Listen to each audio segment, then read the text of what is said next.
कि आप देख सकते हैं ये जलता नहीं है, केवल धीरे धीरे पिघल रहा है।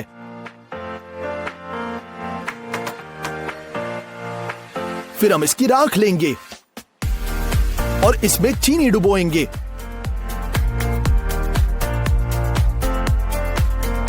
अच्छे से पलटते हैं। फिर हम आग में लाएंगे और इस बार चीनी जलने लगती है। भले ही आप इसे मोमबत्ती से हटा दे, आग गायब ही नहीं होती और चीनी एक परत से ढक जाती है।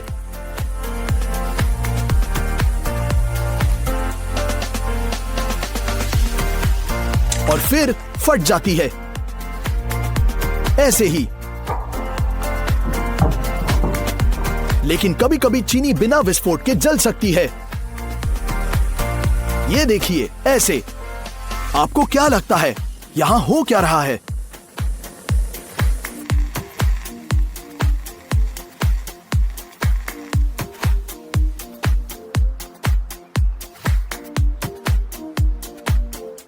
अब हम चीनी के साथ गिलास को भरेंगे ऊपर तक और फिर इसे गर्म पानी में डुबो देंगे। थोड़ी देर बाद चीनी पानी में घुल जाती है। 10 मिनट बाद पूरी घुल जाएगी और कुछ तल पर पड़ी रहती है। अब लिक्विड में थोड़ा पोटेशियम पर मैंगनेट जोड़ेंगे। जैसे कि आप देख सकते हैं, ये तल पर चीनी को डुबोए बिना सतह पर रहती है। भले ही हम इसे हिलाएं, रंग सतह पर ही रहेगा। साधारण पानी में पोटेशियम परमैंगनेट तुरंत नीचे की ओर जाता है और पानी के साथ मिल जाता है। हम कितना भी मिक्स करें, परिणाम वैसे ही रहता है। और 20 मिनट के बाद लिक्विड भूरा हो चुका है। हालांकि चीनी के साथ कुछ नहीं बदलता। आइए एक गिलास में हरी डाई और दूसरे में आयोडीन मिलाने की कोशिश करेंगे और हिलाएंगे और वैसे ही परिणाम मिलेगा। और अब एक ट्रिक करते हैं, ध्यान से देखना। चलो एक नंबर चुनते हैं और इसे एक शुगर क्यूब पर लिखेंगे। हम इसे पानी में फेंक देते हैं और अच्छे से हिलाएंगे। अब हम पानी पर अपना हाथ पकड़ते हैं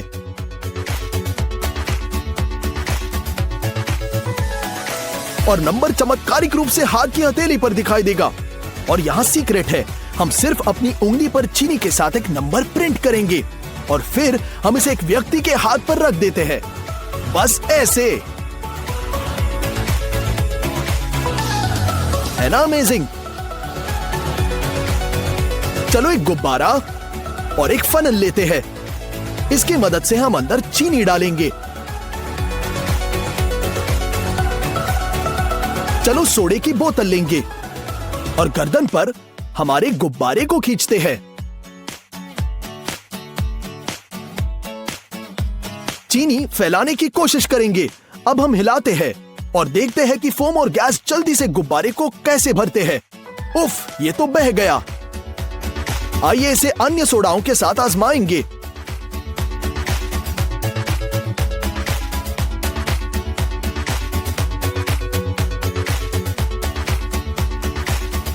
कुछ भी कहो, लेकिन कोला वाला सबसे शक्तिशाली परिणाम निकला। ये नहीं फट रहा।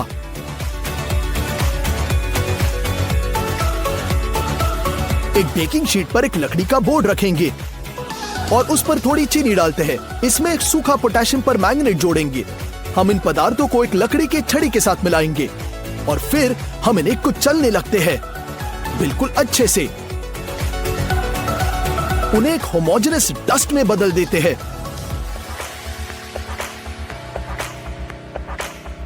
बहुत अच्छी तरह से कुचलना है और प्रेशर और आग लग जाती है। क्या शक्तिशाली लो है। किसी भी केस में घर पर ना दोहराए, ये बहुत खतरनाक हो सकता है।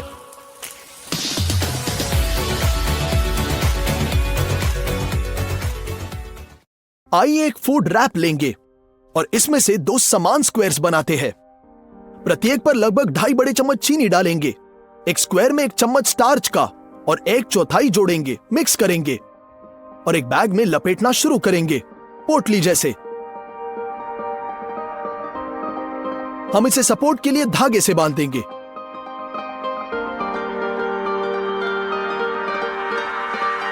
हम दूसरी पोटली के साथ भी यही करेंगे,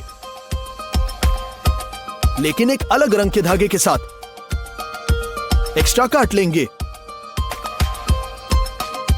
और दोनों बैगों को एक कटोरी पानी में 30 मिनट के लिए रख देते हैं। फिर उन्हें बाहर निकालते हैं। अब पानी के साथ कंटेनर में आयोडीन जोड़ेंगे और इसे डिसॉल्व करेंगे।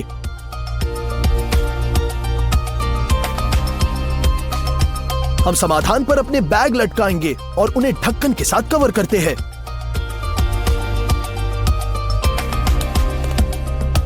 बारह घंटों के बाद चेंज दिखाई दे रहा है। स्पष्टता के लिए चीनी खोलेंगे। शुद्ध चीनी के साथ लगभग कुछ भी नहीं हुआ है, लेकिन स्टार्च से मिश्रित चीनी एक राख रंग में परिवर्तित हो गया।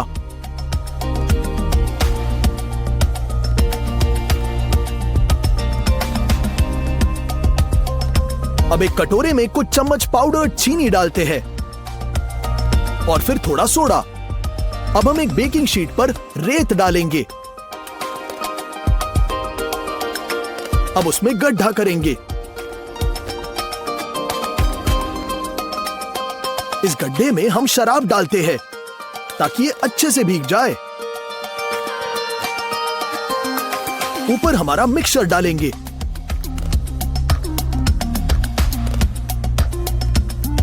इसे जलाएंगे और शराब को लाइट करते हैं। एक रासायनिक प्रतिक्रिया तुरंत शुरू होती है। मिश्रण काले मशरूम जैसे ग्रोथ में बदलना शुरू कर देता है, जैसे TV series one of us से मॉन्स्टर्स। ये डरावना दिख रहा है, लेकिन साथ ही आकर्षक भी।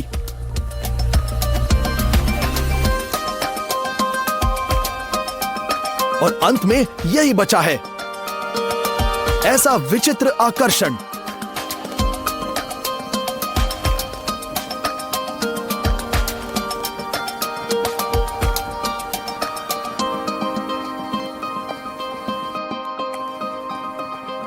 है ना अमेजिंग?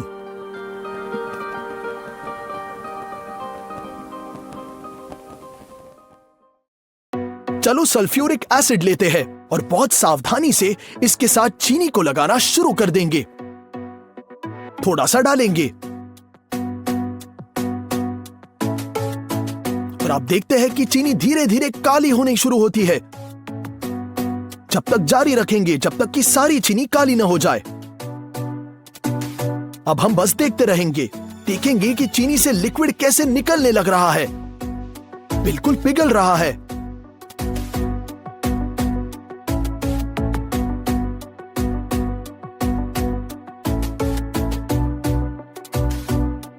फिर ये सारा टूट जाता है और विचित्र रूप से बढ़ने लगता है, तेज और भी तेज। गैस पहले से ही तेज होने लगा है और चीनी उबल रही है। आखिरकार यह प्रोसेस पूरी हो गई है। चीनी नरम चिपचिपे काले रिमेन्स में बदल जाती है। ये एक बड़ा प्रयोग करने का समय है। दानेदार चीनी के साथ ग्लास जार को लगभग आधे तक भरेंगे। और अब चलो सबसे खतरनाक हिस्से पर चलते हैं। अंदर सल्फ्यूरिक एसिड डालेंगे और रिएक्शन शुरू होने तक जितनी जल्दी हो सके सब कुछ हिलाना शुरू करते हैं।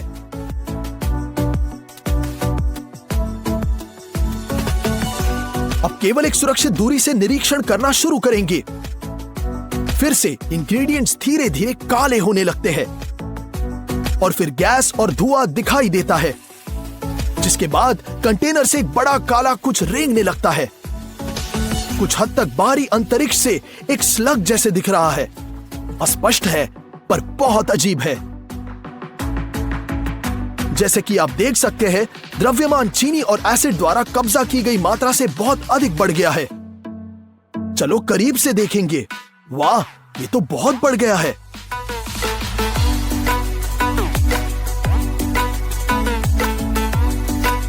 बहुत ही अजीब लग रहा है और गर्म भी है। अब इसे तोड़ने की कोशिश करेंगे। हाथों से आसानी से टूट जाता है।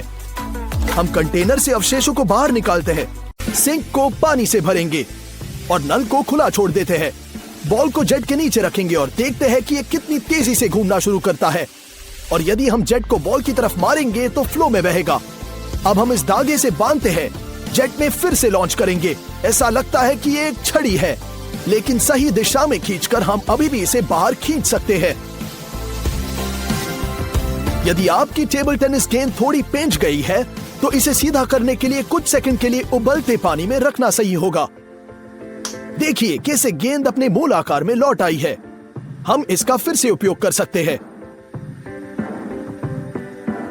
और अगर आप पानी को उबाल नहीं सकते हैं तो बस उखड़ी हुई गेंद पर एक लाइटर जला सकते हैं, लेकिन कुछ दूरी पर, ताकि ये छेद न कर दे। आसानी से कई सेकंड्स में मूल आकार और ओरिजिनल बाउंसिंग कैपेसिटी दोनों उसके पास लौटती है, बिल्कुल नए जैसे। मैक्सिमम पावर पर हेयर ड्रायर चालू करेंगे और गेंद को एयर फ्लो में रखेंगे। वो ऊपर और नीचे करते हुए हवा में तैरने लगता है। यदि आप हेयर ड्रायर को झुकाते हैं तो यह भी प्रवाह में रहता है। एक दूसरी गेंद को जोड़ेंगे और अब वे दोनों तैर रहे हैं।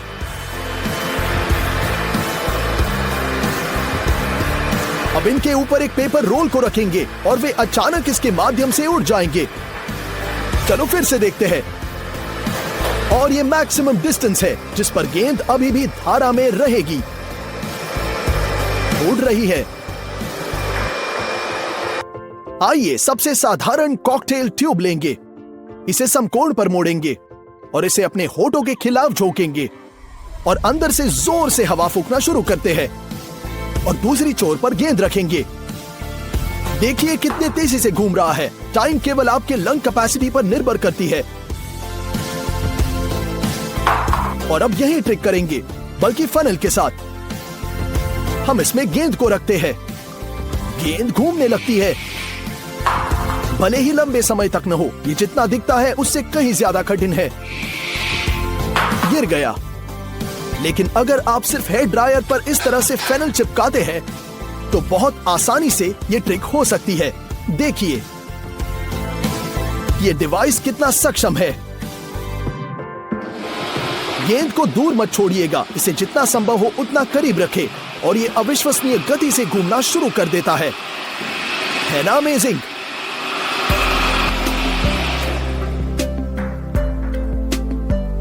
आइए देखेंगे कि गेंद आमतौर पर कितनी ऊंची उछल सकती है अगर हम इसे साधारण तौर पर बाउंस करेंगे तो।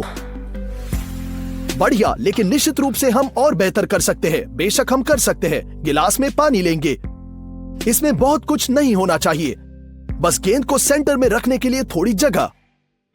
सेंटर में रख दिया। अब हम गिलास फेंकते हैं और गेंद सचमुच छत में छलांग लगाती है। चलो फिर से करते हैं। बस पावर को देखो, यदि ये छत नहीं होता तो पता नहीं कि गेंद कितनी दूर उड़ जाती।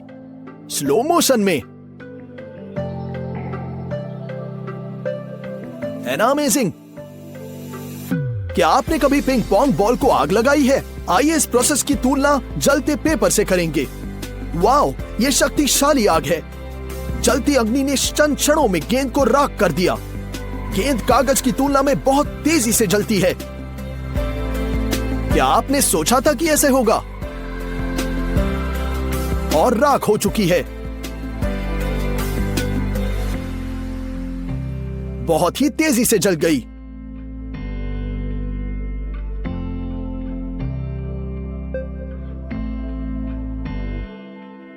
अब हम बॉल लेंगे और इसे छोटे टुकड़ों में काटने के लिए कैंची का उपयोग करेंगे।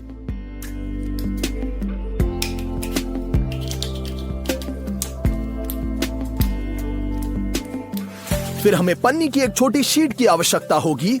हम इस शीट के अंदर गेंद के टुकड़े डालते हैं, ऐसे।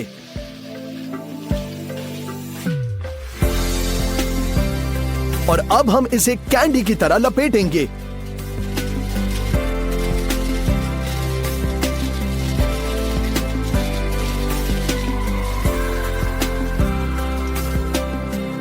फिर पन्नी की एक और परत और पोटली जैसे बांधेंगे।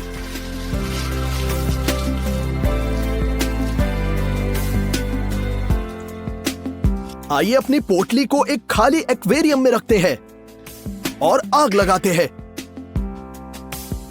धीरे धीरे पन्नी को गर्म करना शुरू करेंगे। तब तक गर्म करें जब तक कि अचानक धुआं ना आ जाए। दूर हो जाना। स्लो मोशन में देखेंगे कितना सुंदर है। लेकिन घर पर इसे दोहराने की कोशिश बिल्कुल मत कीजिएगा, बहुत खतरनाक हो सकता है।